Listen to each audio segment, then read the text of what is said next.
amazing to be here today on the traditional lands of the Wurundjeri people. And so first I'd just like to acknowledge and pay my respects to their elders, past, present and emerging. Today I'll be talking about net zero, and at its heart, that's all about balance. Indigenous communities have stewarded this land for tens of thousands of years, developing a profound and enduring knowledge of its ecosystems and natural cycles.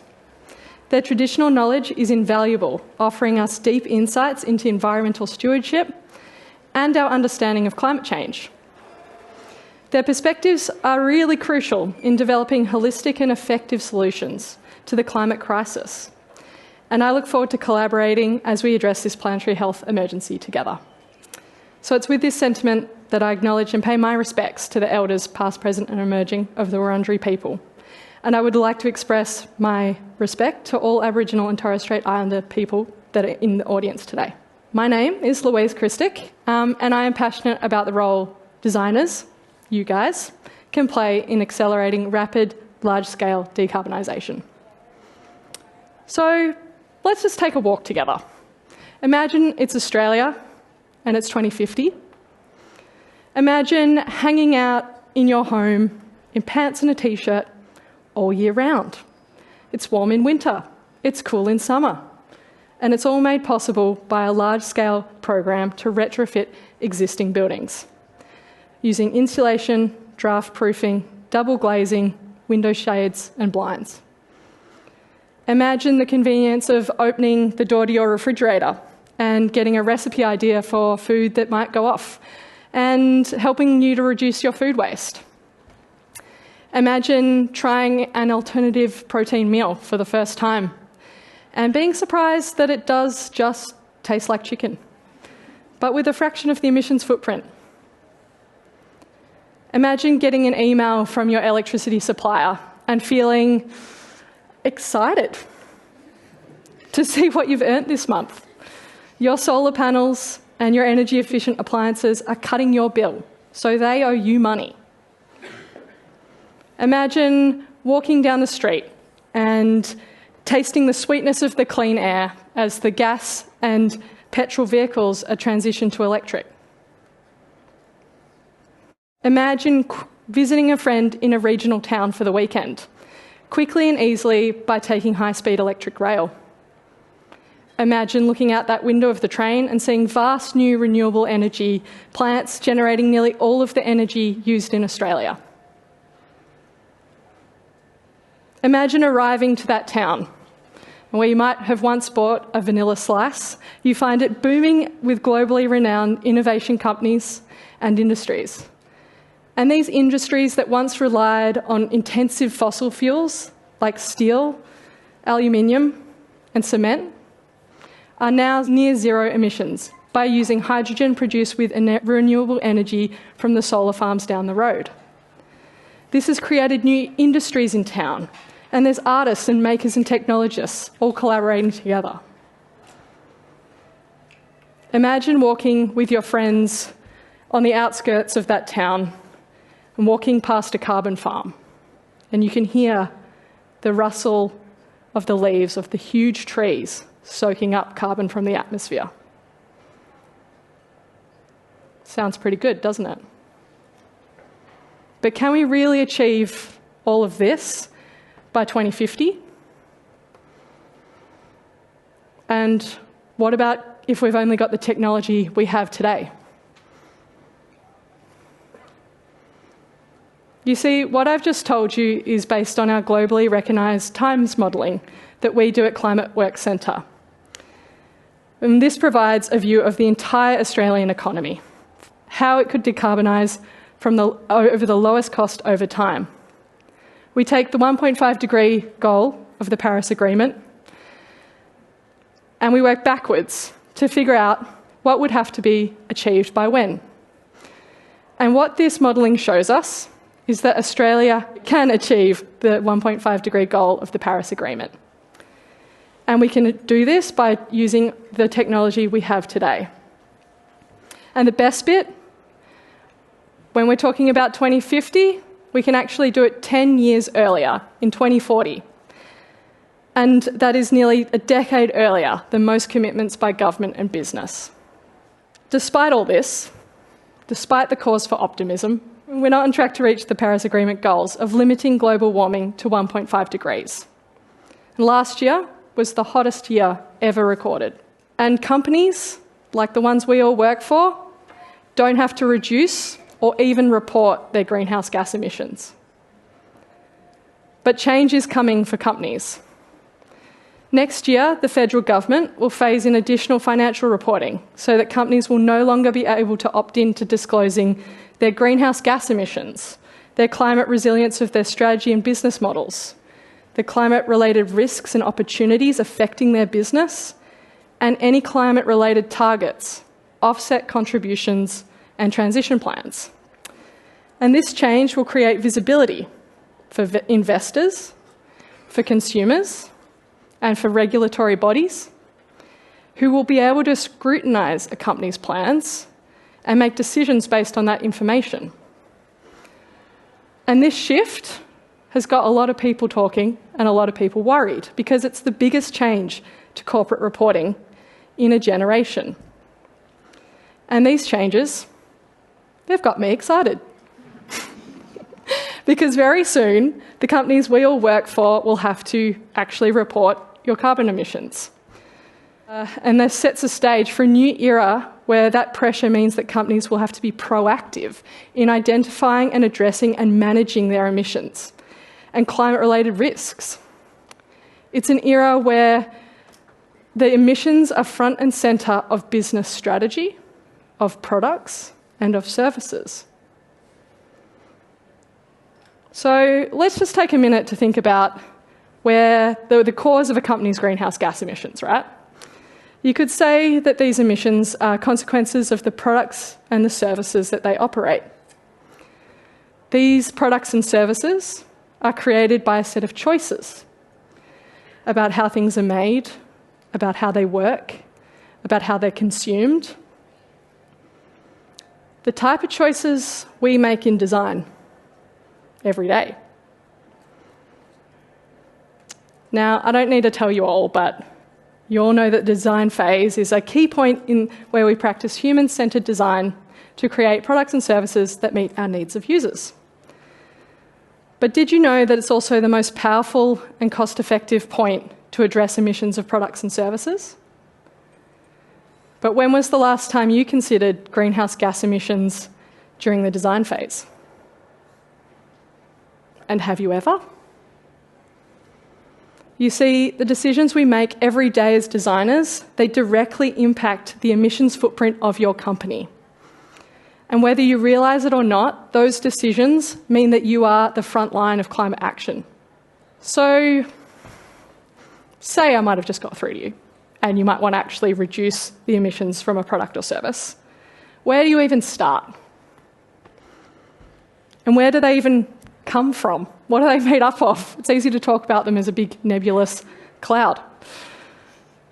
Well, we're all probably a little bit excited for the drinks this evening. I know I am.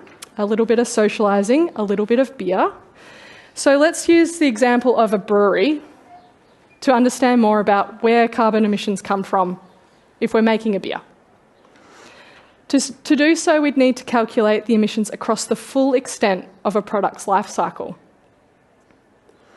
And if we did this, this would show that 7.2% of your company's emissions comes from your beer-making operations. So like generating heat or electricity or steam or whatever you need to make your beer. And this is what we call Scope 1. 5.4% of your emissions are called indirect emissions. And these are things that come from purchased utilities, like the emissions that are created when you buy electricity or steam or heat from a different provider. And the rest? That's about 87.4% of emissions, and they're what we call Scope 3. But if the beer in your brewery is already covered and your electricity is already covered, what's going on in the blue bar? Scope 3 emissions aren't made directly by your company, but they're required to make the beer in your brewery. There are upstream emissions, like those released by fertiliser when you grow barley for your beer. And there's also downstream emissions. And these are things like the electricity that you use during the production or packaging, or the energy used in refrigerating your beer in a store. Scope 3 emissions are so large because they're related to the entire life cycle of a product, from the raw ingredients right through to the end of the life. And although Scope 3 emissions are not made directly by your company, the new changes to reporting standards mean all emissions, Scope 1, Scope 2 and Scope 3, will need to be reported. And this is because your company has influence over the entire supply chain. All of the Scope 3 emissions are things that you can actually influence. So, for example, your company can change where it buys things from, like purchasing local ingredients to reduce the energy and transportation costs. It can change who it buys from, like choosing suppliers who are also working to reduce their emissions. You can also change how your customers use the product, like designing a low-carbon option, or better yet, a circular product that might retain its value at the end of its life. Scope 3 emissions contribute to your product's emissions, and so they contribute to your company's emissions. And while reporting their size doesn't mean that you have to change them, at least for now, the increase in the external visibility by government, by consumers, and by investors will start to drive the pressure for your company to have to address them. And this means that Scope 3 emissions are your company's problem, but they're also, as designers, our biggest opportunity. You see, reducing Scope 3 emissions means working across the entire supply chain. And this can be super challenging. There are lots of people involved. They all have different needs. They all have tricky, complex problems that require negotiation and collaboration. And this kind of work really requires empathy and imagination and adaptability.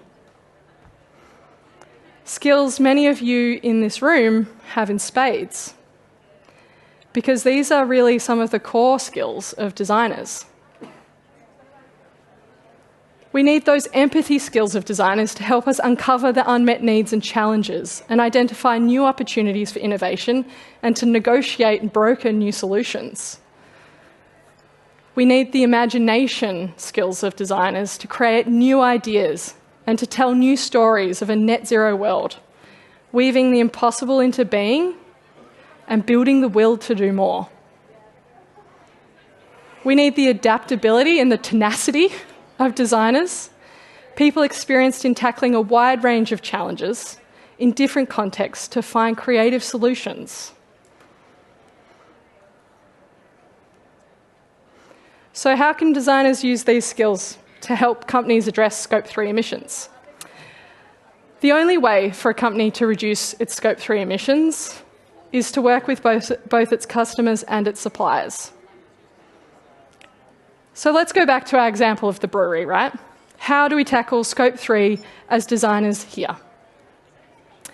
We could get our research team out there using human-centered design methods to talk and observe customers. And instead of focusing just on how people use a product, we could also investigate how people dispose of that product. Sounds pretty good. Job done?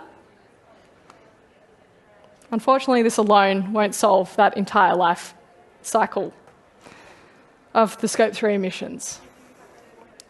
So we could extend those research methods that we know so well to suppliers and other stakeholders in our value chain to understand the way that products are transported, packaged and stored. And through this work, we might get to know our suppliers better and understand their needs, build that trust with them. And this might encourage them to share some sensitive emissions data, which can be really hard to get. And it's also one of the key barriers to actually being able to identify where the emissions are coming from specifically in this entire supply chain. And with that data, we could work with them to identify solutions to reducing those emissions. We could test these ideas really quickly and using digital tools that actually account for emissions, footprints, and prioritise the improvement ideas that both suppliers and customers, identifying the ideas that drive down emissions while also satisfying a customer need.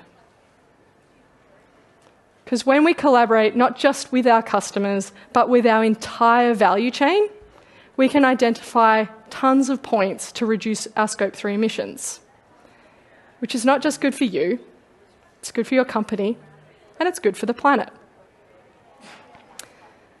And there's many ways you can get started tomorrow. Basically, go back to work, what are you going to do? I'm going to tell you.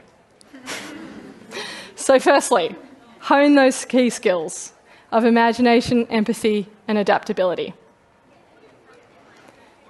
Start building the network within your organisation. So it's really important that you get to know and build the trust with your company's sustainability team or the consultants that they use. And this is because you can then draw their expertise into the design process with you. So if you've got a community practice, invite them along. What about a design showcase? Great opportunity to showcase your work with them. Or how about bombing one of their team meetings as a sign of protest / encouraging collaboration? And you could share a little bit about what you're grappling with and how you could possibly work together. So once you've built these relationships, you can identify points in the design process where you and your sustainability team can start working together. You could brainstorm design research questions with them and find out how emissions are influencing customer choice or customer product disposal. Or you could get their help at estimating the emissions of your early product prototypes. Once you've started calculating the emissions data in the design phase, you could bring this data into decision making. And this is where it really makes a difference. You could start modifying your tools like the business model canvas to include emissions information and make sure that the information is provided to decision makers when approving a new product or service. The goal ahead is very clear. Net zero by 2050 is not only possible, but it's not ambitious enough. The Australia of the future can have a thriving economy and be net zero using technology that exists today. And all that so much sooner than we think, by 2040. And to make this a reality, it needs every single one of you to make it happen. Your skills in imagination, in empathy and adaptability will be needed to design the products and services for a decarbonising economy. And when your organisation is under pressure to meaningfully address their emissions, as they soon will be, and they need to turn to their most valuable resource, you. So let's get stuck in. Thank you.